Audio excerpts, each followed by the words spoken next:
რა არის ნათალური რუკა, რა შეგვიძლია წავიკითხოთ რუკაში, რა შეგვიძლია დავინახოთ და როგორ ხდება ამის გამოყენება, ხო? ცოტა სხვა მიდგომა მაქვს ასტროლოგიაში, თქვათ, როგორ შეგვიძლია რუკის დანახვა და აი ამას გაგანდობთ ჩემს ხედვებს.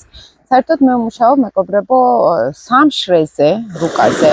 ეს იქნება კარმულ-ეზოთერული შრე, იქნება ჩვეულებრივი მაგალითად რუკაში მოვლენები, მოსალოდნელი თუ მოლოდინი რაც იყო მაგალითად. ამავე დროს არის მნიშვნელოვანი ასტროფსიქოლოგიის შემოტანა ასტროლოგიაში. ანუ ეს იცი როგორი მომენტი არის, როდესაც აი ადრეც გქონდა საუბარი, ადრე ძველი ასტროლოგია ესე მუშაობდა, მეფე მოკვდება. შემდეგი ასტროლოგია იყო უკვე რომ ეს რო გააკეთოს მეფე მოკვდება, ესე გადარჩება.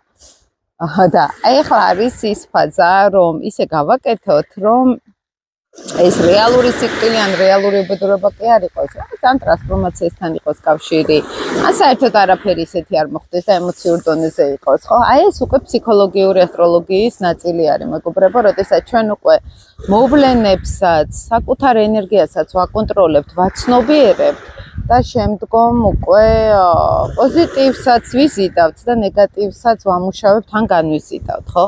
ეს არის თანამედროვე ასტროლოგია, მაგრამ ჯამში ყველაფერი ერთად უნდა ჩავთოთ. კარმული ასტროლოგია ძალიან მნიშვნელოვანი არის, იმიტომ რომ ეს გვაჩვენებს მაგალითად როცა რეინკარნაციულ სისტემაზე ვლაპარაკობთ, აქ ძალიან ბევრი რამის დანახვა შეიძლება ამ კუთხით თუ შევხედავთ, თუ არა და ეს არის ოჯახური ეგრეგორული ასტროლოგიიდან დანახვა, როდესაც იგივე შეგვიძლია ვთქვათ როგორც წინაპრების მოდელზე, ხო?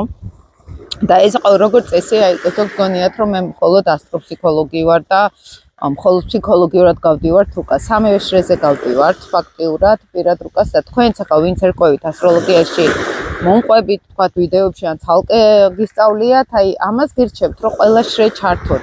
ეს ეზოთერული ინფორმაცია არის, მაინც პირადი რუკა და მთლიანობაში, მთელი რუკის დანახვისას ჩვენ შეგვიძლია ძალიან ბევრი რამ დავინახოთ და ძალიან ბევრი რამზე ვიმუშაოთ ამავე დროს საკუთარ თავზე.